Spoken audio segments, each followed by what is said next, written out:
अवधूत चिंतन श्री गुरुदेव दत्त श्री स्वामी समर्थ महाराज की जय. श्री स्वामी समर्थ सर्वताई आणि दादांना तुमचं सर्वांचं स्वामी समर्थ माझी आई या चॅनलमध्ये स्वागत आहे. आजचा दिवस स्वामी महाराजांच्या कृपेने तुमचा सुखाचा आनंदाचा जावो आणि ज्या काही तुमच्या इच्छा मनोकामना आहेत तर त्या पूर्ण होण्याचा जावो हीच स्वामीचरणी प्रार्थना करून आजच्या नवीन व्हिडिओला नवीन सेवेला सुरुवात करूया. तर आज आहे गुरुवार आणि सर्व ताई आणि दादांना गुरुवारच्या शुभ आणि आनंदमय शुभेच्छा. तर बघा, आज आपण स्वामींचीच खूप महत्त्वपूर्ण अशी सेवा पाहणार आहोत. आता आपल्याला काय वाटतं, आपल्या नशिबात जे काही अडथळे आहेत, जे काही संकट आहेत किंवा जे काही आपल्या जीवनामध्ये अडचणी आहेत तर त्या अडचणी दूर व्हाव्या आणि आपलं नशीब पण बदलावं. आपले जे काही भोग कर्म आहेत तर ते भोग कर्म सगळी काही संपून आपल्या नशिबालाही आपलंही नशीब चमकावं असं बऱ्याच जणांना वाटत असतं.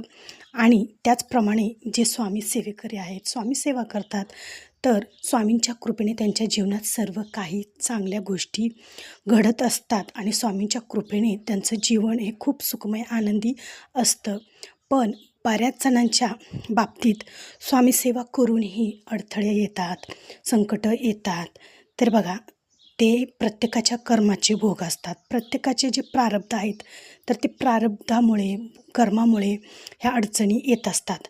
पण हळूहळू स्वामी महाराजांच्या सेवेमुळे ते प्रारब्धसुद्धा, ते कर्मसुद्धा हळूहळू कमी होण्यास मदत होत असते. आता अडचणी ह्या प्रत्येकाच्या जीवनामध्ये येतच असतात, पण स्वामींची सेवा करा, कोणत्याही देवांची तुम्ही सेवा करा. त्या सेवेने ज्यावेळेस आपण अध्यात्मात जातो, सेवा करतो, त्यावेळेस हळूहळू आपल्या जीवनातील अडचणी ह्या नाहीशा होत असतात. त्याच्यामुळे नेहमी सेवा करा. आपल्या कामासोबतच थोडा वेळ काढून सेवेला सुद्धा द्या. आता बघा, आज या व्हिडिओमार्फत आपण जाणून घेणार आहोत की गुरुवारी अशा कोणत्या सेवा करायच्या आहेत, गुरुवारी असे कोणतं काम करायचं आहे जेणेकरून तुमचं भाग्य बदलेल आणि तुमच्या प्रयत्नांना नशिबाची साथ मिळेल. तर चला तर मग ते जाणून घेण्याआधी तुम्ही जर चॅनेलला नवीन असाल तर आपल्या चॅनेलला सबस्क्राईब करा आणि लाईक करायला विसरू नका. त्याचबरोबर इतर ताई आणि दादांसोबत शेअर करायला सुद्धा विसरू नका. तर बघा, आता तुमच्या जर घराजवळ स्वामी महाराजांचं केंद्र असेल किंवा तुम्ही जिथं राहता तिथं त्या भागामध्ये केंद्र, मठ किंवा स्वामी महाराजांचं मंदिर असेल किंवा दत्त महाराजांचं मंदिर असेल तर दररोज तुम्हाला तर शक्य नाही होत. बघा, तर गुरुवारी तरी तुम्ही निदानपणे केंद्रात जा, स्वामी महाराजांच्या केंद्रात जा आणि तिथे गेल्यानंतर तुम्हाला अशी एक ही सेवा करायची आहे. बघा, आता स्वामी महाराजांच्या केंद्रात गेल्यानंतर पारायणच केल्यावर आपल्याला सेवेचं फळ मिळतं का? किंवा पूजापाठ केल्यानंतरच आपल्याला सेवेचं फळ मिळतं का? तर हो, पारायण केल्यानंतरसुद्धा आपल्याला सेवेचं फळ मिळतं. तिथं पूजापाठ केल्यानंतर सेवेचं फळ मिळतं. मोठमोठे व्रतवैकल्य केल्यास पूजेचं फळ मिळतं. पण त्यापेक्षाही खूप महत्त्वाची सेवा आहे. ती सेवा म्हणजेच केंद्रातील सगळं काही झाडून काढणं. बघा, आता ह्याला बऱ्याच जणांना खूप कमीपणा वाटेल की मी कसं केंद्रातलं झाडून काढू किंवा मी कसं केंद्रातील भांडे घासू. तर बघा, यालासुद्धा खूप मोठं नशीब लागतं बरं का ताईंनो. ज्यांचं नशीब चांगलं आहे, ज्यांचं नशीब बदलण्याची वेळ आलेली आहे त्यांनाच स्वामी महाराजांच्या दरबारातलं झाडू काढायला भेटतं किंवा स्वामी महाराजांचे जे आरतीचं ताट असतं, जे नैवेद्याचं ताट असतं तर ते धुण्याचं भाग्य त्या व्यक्तीला मिळत असतं आणि ती खूप भाग्यवान व्यक्ती आहे. फक्त तुम्ही तिथे बसून मांडी घालून पारायण केलं, मांडी घालून जप केला म्हणूनच तुमची खूप मोठी सेवा झाली असं नाही. सर्वात मोठी सेवा ही आहे तुम्हाला ना त्या गुरुवारी जर नशिबाने तुम्हाला जर भेटलं तर आवर्जून स्वामी महाराजांचं पूर्ण केंद्र झाडून काढा. पूर्ण केर तिथला काढून बाहेर टाका आणि स्वच्छता करा.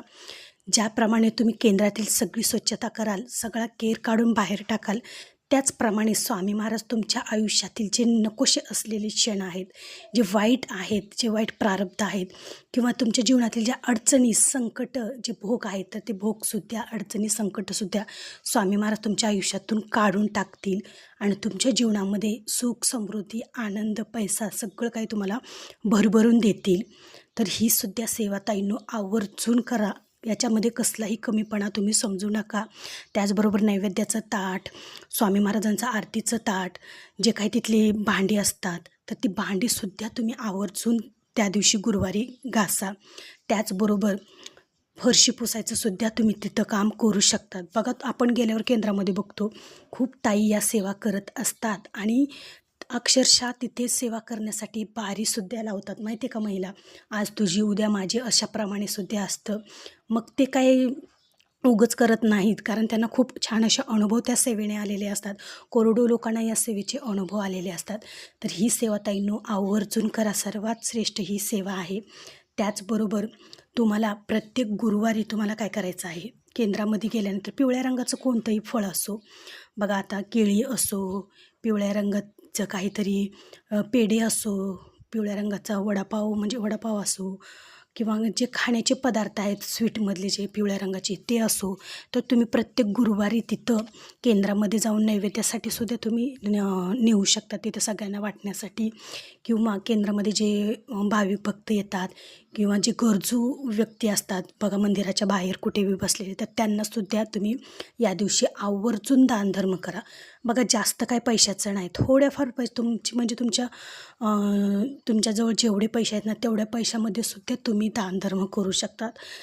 50 रुपयाची केळीसुद्धा घेऊन तुम्ही सर्वांना वाटू शकतात. असं प्रत्येक गुरुवारी दानधर्म करा आणि प्रत्येक गुरुवारी स्वामी महाराजांच्या 2 टायमिंगच्या आरतीला हजेरी मंदिरात तुम्ही लावा, केंद्रामध्ये लावा. आणि त्याचबरोबर शक्य असेल तर त्या दिवशी तुम्ही गुरुवारसुद्धा धरू शकतात.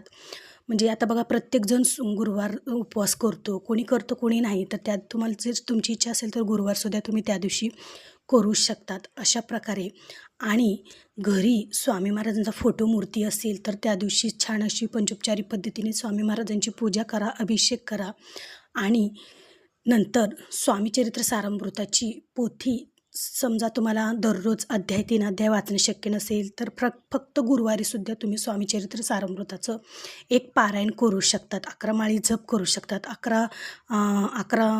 11 वेळेस श्री स्वामी समर्थ या मंत्राचा जप करू शकतात 11 माळी.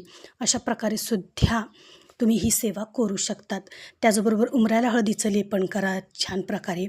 आणि तुमच्या घरी जर गाय असेल, गावरान गाय बघा, किंवा नसेल तर तुम्ही केंद्रामध्ये बघा, बहुतेक ठिकाणी, प्रत्येक ठिकाणी केंद्रामध्ये गायी गोशाला असते, तिथं जाऊन ही सेवा करू शकतात. किंवा तुमच्या आसपास जर कुठे गाय असेल तर तिथं जावा तुम्ही, किंवा गोशालामध्ये जावा आणि तिथे ही सेवा करा. तुम्हाला काय करायचं आहे, जी गाय असते त्या गायीला तुम्हाला हरभऱ्याची डाळ आणि थोडासा गूळ हातावर घ्यायचा आहे आणि आपल्या हातानेच गायीला खाऊ घालायचं आहे. म्हणजे कसं, हाताने असं खाऊ घातलं की गाय आपला हात चाटते, तर गायीने आपला हात चाटलेला खूप महत्त्वाचा आहे बरं का. त्याप्रमाणे आपल्याला हाताने गायीला गूळ आणि हरभऱ्याची डाळ खाऊ घालायची आहे. जर गायीने तुमचा हात चाटला तर बघा, तुमच्या जीवनातील जे काही अडथळे, संकट, जे काही भोग आहेत, तर ते सगळं काही कमी होतं आणि तुमचं भाग्य बदलायला सुरुवात होते. तुमच्या नशिबात ज्या गोष्टी नाहीत का नाही, तर त्या गोष्टीसुद्धा तुम्हाला मिळण्यास सुरुवात होते आणि तुमचं भाग्य उजळतं ज्यावेळेस त्या गायीने तुमचा हात चाटते त्यावेळेस. आणि ही सेवा झाली, ही सेवा आवर्जून प्रत्येक गुरुवारी नक्की करा, जेणेकरून आपल्या घरात लक्ष्मी माताचा वास राहील, आपल्या घरात धनधान्याची कमतरता राहणार नाही किंवा घरात सुख, समृद्धी, पैसा सर्व काही नांदेल. त्याचबरोबर तुळशीला शुक्रवारी, गुरुवारी कच्चं दूध हे अर्पण करायचं आहे, जेणेकरून आपल्याला लक्ष्मी माताचा अखंड कृपा आशीर्वाद आपल्यावर राहतो, आपल्या घरात लक्ष्मी माता स्थिर राहते आणि लक्ष्मी माताचा आशीर्वाद आपल्याला मिळतो. आपल्या घरात सुख, शांती, समृद्धी, आनंद सगळं काही मिळतं या सेवेने. तर आवर्जून घरामध्ये प्रत्येक गुरुवारी किंवा 5 गुरुवारी तरी निदान हा उपाय आवर्जून करा. खूप म्हणजे खूप छान असं तुम्हाला स्वतः अनुभवाल तुम्ही. घरामधली जी निगेटिव्हिटी आहे, जी नकारात्मकता आहे, जी बाहेरील बाधा आहे, ती सर्व काही नाहीशी होऊन लक्ष्मी माताचा, स्वामी महाराजांचा कृपा आशीर्वाद तुम्हाला मिळतो आणि तुमचं भाग्यसुद्धा बदलायला सुरुवात होते, ती म्हणजे या सेवेने.